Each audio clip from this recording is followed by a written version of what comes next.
country, money for college, travel, new job skills, and the pride that goes along with belonging to the greatest military organization in the world. I joined because I felt a calling to serve my country, but I didn't want to be far away from my family, so the Indiana Air National Guard was a perfect fit for me. With over 95 different career opportunities to choose from and 100% paid college tuition to any state-funded college, why not give us a call? Call 1-800-841-3103 or visit online at goang.com to find out more. Again, that's 1-800-841-3103. The Air National Guard, guarding America, defending freedom. Okay. I can't believe it. I've been playing 4-on-4 with a barbershop quartet. Pass the ball, pass the rock. We're open, just pass the ball. Nah, I can't believe how easy it was to save hundreds of dollars on my car insurance with Geico. Yeah.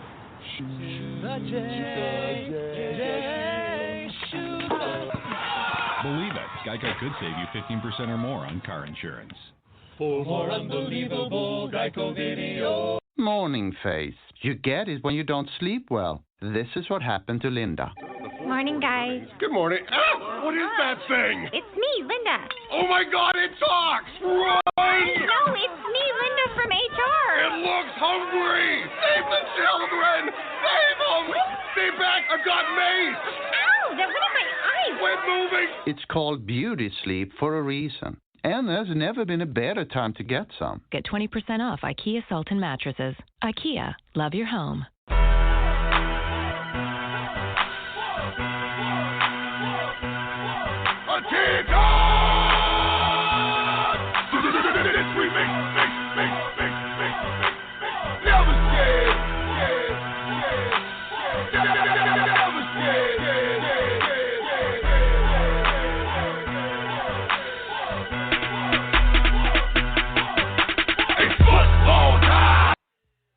All right, and welcome back to The Balance, high atop our home studios in the west suburbs of Indianapolis. My name is Tom Marcos, El Presidente, 917-889-8516. Thanks to myself for the last half hour. Mo's not feeling good. Hopefully it's nothing serious. Joining us now, though, is Ed Kracz, beat writer for the Philadelphia Eagles, SI.com, and still stranded on the Corona Island with us. Ed, how are you, sir?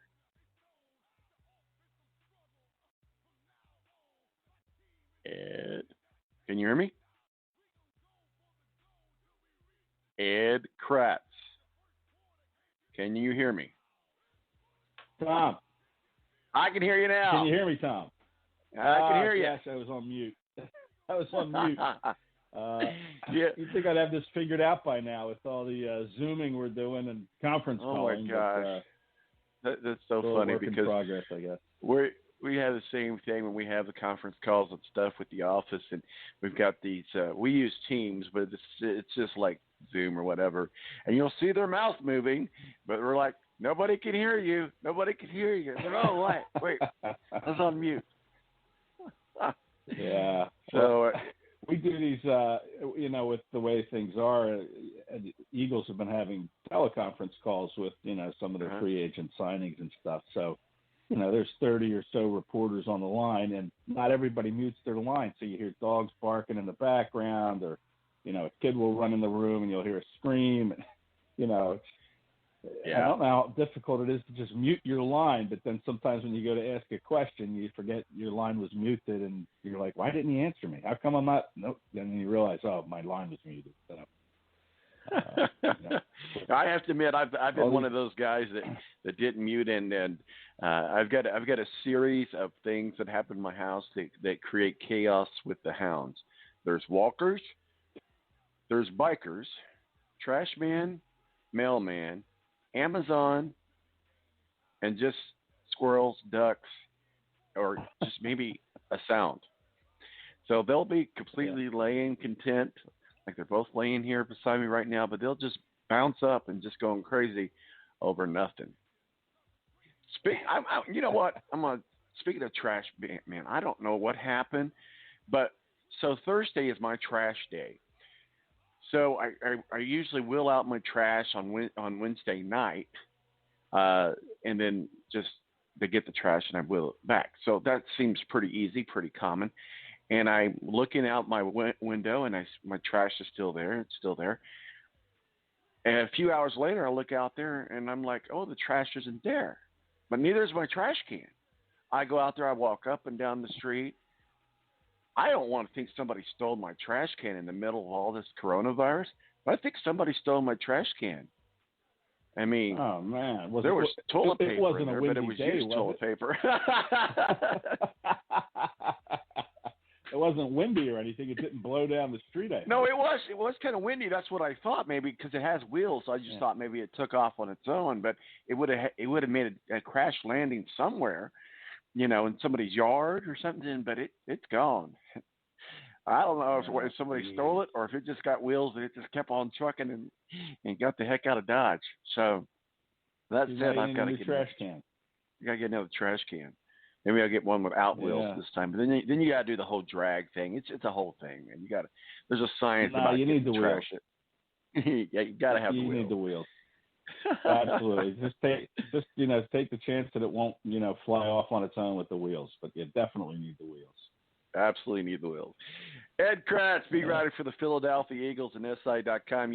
I just saw that the NFL has decided to do the NFL draft completely virtual. So when the Bengals draft Joe Burrow, instead of him coming out and giving Roger Goodell a hug and getting his jersey and hat, it's going to be done virtually via Facebook. So my guess, or not Facebook, I say like Facebook, like FaceTime or Zoom or what have you. But my guess is that unless people get their stuff in early, they're not going to have the jerseys and the hats. They might be able to do it with filters or something like that. But what are your thoughts? That's going to be kind of a weird, just watching the draft is going to be kind of weird. Yeah, it really is. It's going to be different. I don't know if we're all going to enjoy it. I mean, we'll enjoy the picks and we'll, pick apart, the picks for each team and stuff like that. But it is going to be strange that, it's going to be so different than the prospect or the draft pick coming out and getting his jersey and a hat and the big handshake and the photo op and then, being interviewed afterward. And, they're going to have cameras, I guess, in these picks' homes, and they're going to just kind of see what the reaction is inside their home and, who they're going to be with. I mean, it's only going to be the people that they've been quarantined with, I guess, since this thing started, or maybe some people have been tested and they'll be invited to their home if they tested negative for the virus. So it's just going to be so bizarre to see how this all unfolds. And it's going to be on television, I'm assuming, the NFL Network or ESPN or both are going to have some kind of a setup. But, and we're going to be going into the general managers' homes too. And that's going to be another weird thing about it is a lot of these draft rooms, they have, a dozen or more people in them during the draft. And, these GMs now are going to be kind of working on their own. And are they going to get all the information they want in time? I thought they would extend the time between picks by a few minutes just because of this logistics. But it's going to be weird. The GMs are really going to have to start making the calls on their own if they don't have all the information they need and the clock is ticking away. They're going to have to kind of decide who they want without maybe all the input that they're used to getting.